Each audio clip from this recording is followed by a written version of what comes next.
So Kash, you've served your country honorably for 20 years. And I mean, anybody who's been in the military, I've been in the military, we've known people that have had PTSD, we've known people that have been through war, they have difficulties, sometimes psychological things.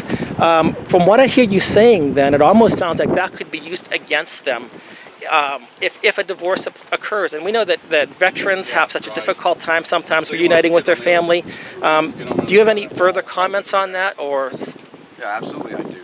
So there's a group known as second-class citizens. They're a group that was founded by military service members, by veterans. And they've done a great deal of research and studies into how family courts are directly impacting the veteran community.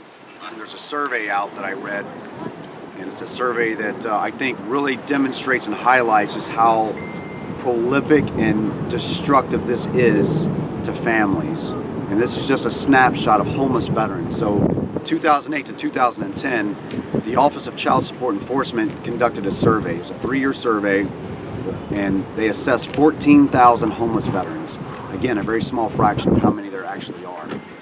But in this survey, they identified 42 needs of homeless veterans, and they ranked those needs from those that are unmet to those that are being met.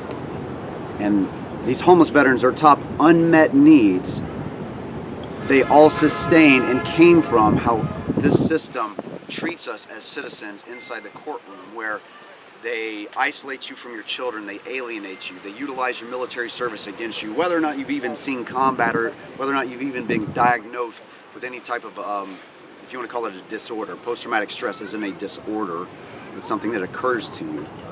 Many of us have PTS from going through the family court system, but they utilize our military service against us. And they take my brothers and sisters that I served with, and they force them onto the streets so that they can profit through what we discussed earlier of Title 4D. Just like myself, my child support would average $2,500 a month. Absolutely unsustainable for the average American.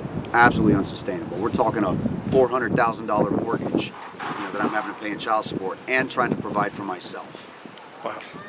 And that is what is pushing my brothers and sisters onto the street. Their top unmet needs all revolved around the fact that they've been isolated from their children, and they want to be reintegrated back into the lives of their children. It comes from they have a child support order set too high, and when the state imposes the sanctions of suspending their driver's license to where they can't go and work, they can't provide for their family, and they can't provide the child support that's already inflated as it is. And now you find yourself in the position, and I know me personally, and part of the reason I attempted suicide on two occasions was I felt betrayed by the country that I'd sacrificed for so long. I had given so much of my life that, I felt so utterly betrayed that I could be treated this way. And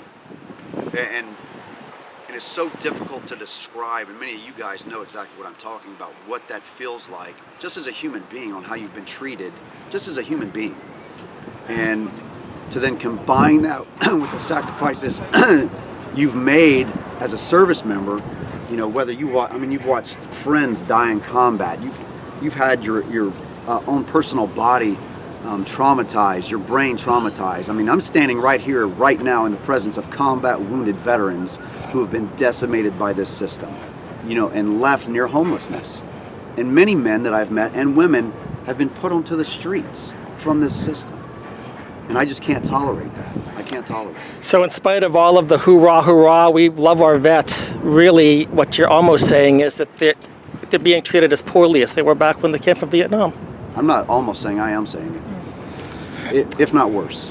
Because not even that, we have a nation, at least then somebody was direct enough in, post-Vietnam to come to your face and tell you they don't like you and to spit on you. And they were at least bold enough to say that to your face. Right. But here now, I think it's much worse, because here what we have is we have an apathetic nation that turns the other way.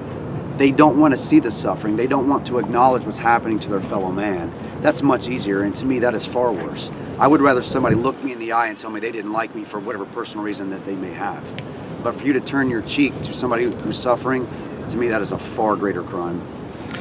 Kash, I I would tell you this: there are not just hundreds of people behind you, there are not just thousands, but there are tens of thousands behind you that want to see this succeed. And you've got the nation, you've got Americans behind you, standing with you. So keep up the good work, brother. Thank you, sir. Thank you.